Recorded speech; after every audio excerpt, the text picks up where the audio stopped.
It started like any other move. A rainy Thursday, boxes stacked in the hallway, the hum of the city muted behind closed windows. The apartment wasn't new, but it had a comforting stillness, the kind that feels like a clean slate. The first week passed in a quiet routine. Coffee in the evenings, podcasts drifting through the kitchen, sleep coming easily to the soft background noise of distant traffic. But then, late one night, that calm was broken. Lying in bed just after midnight, I heard it. A gentle, deliberate inhale from the wall behind my head. Not a creak or groan, but a breath, slow and measured, as if the apartment itself had lungs. I tried to rationalize it away. Old pipes, the HVAC, the building settling, but something about it lingered. The room felt closer, the walls somehow more aware. The next night, unease returned with subtle changes. A picture frame on the dresser shifted on its own, a tiny tilt that made the photograph inside seem unfamiliar.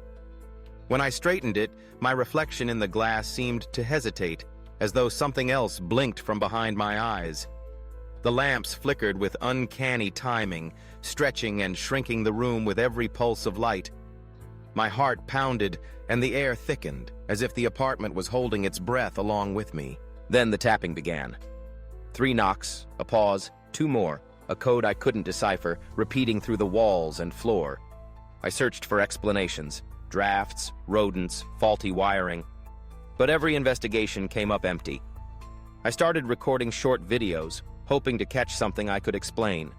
But instead, the recordings captured oddities, timestamps that matched with strange, earthy smells, like wet soil or rotting leaves seeping into the room in waves.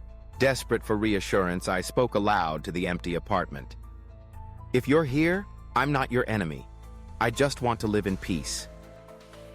My words felt ridiculous, but in the darkness, with unseen eyes watching, it was the only comfort I had.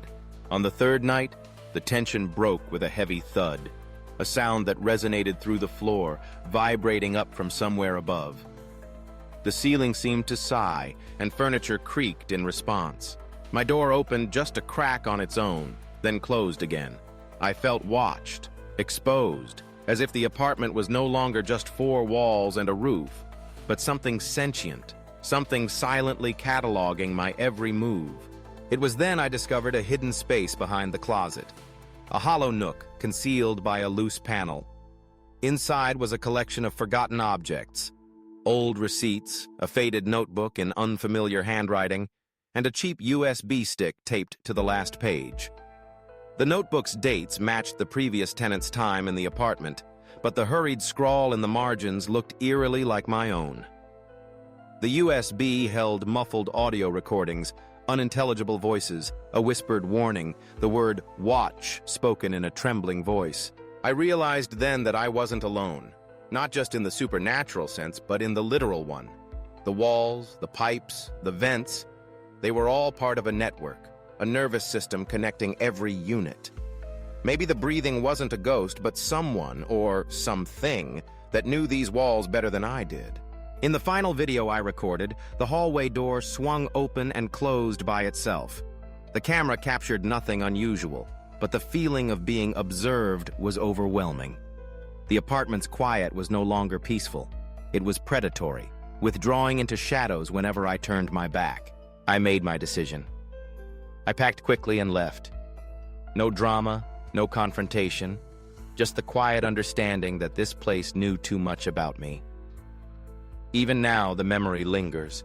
The way my hands trembled when I heard a breath that didn't belong.